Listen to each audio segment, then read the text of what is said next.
Nestled in a valley at the upper end of the Malitep tributary, 5,000 feet above sea level and 275 kilometers north of Manila, is the secluded town of Sagada. Known for its hanging coffins, other popular activities include spelunking, rappelling, rock climbing, and trekking to waterfalls. Me, I vote for its quiet, secluded, and relaxing appeal. This is definitely the place to go if you want to get away from the chaos of Manila and enjoy a little serenity, being one with nature and Bob Marley. Wait, did I just say Bob Marley? I meant Bambi. My 13-hour journey began with an 8-hour drive by bus to Banaue, known for its impressive rice terraces. It's commonly thought that the terraces were built with minimal equipment, largely by hand, and believed to be about 2,000 to 6,000 years old. Locals to this day still plant rice and vegetables on these terraces. After a short stop in Banaue, a little photo op, and a light breakfast, I was on my way to Sagada. Meet the Beast. Known as a jeepney and a traditional Filipino pimp-mobile, this diesel-powered monster amazingly got us over landslide rocks, steep uphill climbs, and tire-swallowing mud. And no, don't be fooled by its flamboyant, Liberace-like outer shell. This thing is a mountain-climbing, aggressive little engine that definitely could. After 5 hours of the most uncomfortable ride I've ever had in the back of a vehicle, over rocks and through the windiest serpentine roads, we finally reached Sagada. My home for the next 3 days was Alabama Inn. It wasn't the Ritz by any means. No hot water, no bubble baths, no cheese platter. The Alabama Inn was as organic and pure as the rich and tasty home-cooked meals they served. It was simple, modest, and oozed of mountain living. As soon as I arrived, my group and I headed straight for the waterfalls.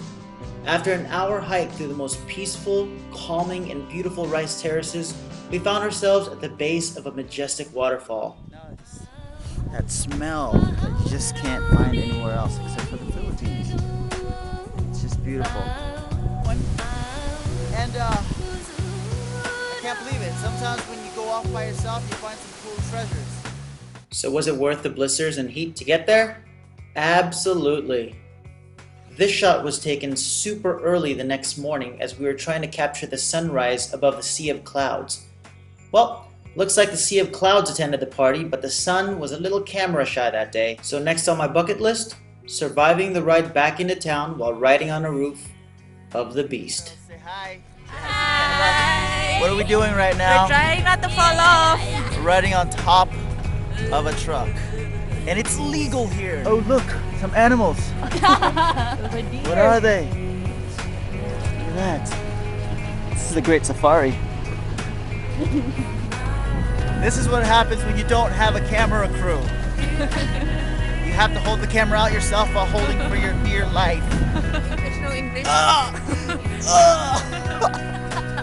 This is rough. My legs. I can't feel my feet. Look. Where I am. Oh no! Ah!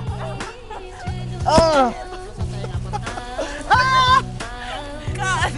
So we finally hit a nice smooth patch of road. And it's like night and day. Well, about 2 minutes ago I was swearing I would never do this again. Never ride on top of a truck. That's because we were on some dirt roads. But now I can see myself actually getting used to this. This is great. Alright, this was cool for about 5 minutes.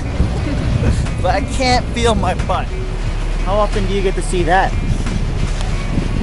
Driving in the middle of the street. The coffins were cool too. Creepy, cramped, and mysterious, but still cool nonetheless. Well, it was cool, but you couldn't pay me enough money to spend a night there. So, after taking my most awkward wannabe National Geographic pose of a photo, I decided to call it a day with the adventures. I spent the rest of my time in Sagada doing what I do best. Meeting the locals and doing what the locals do. Relax.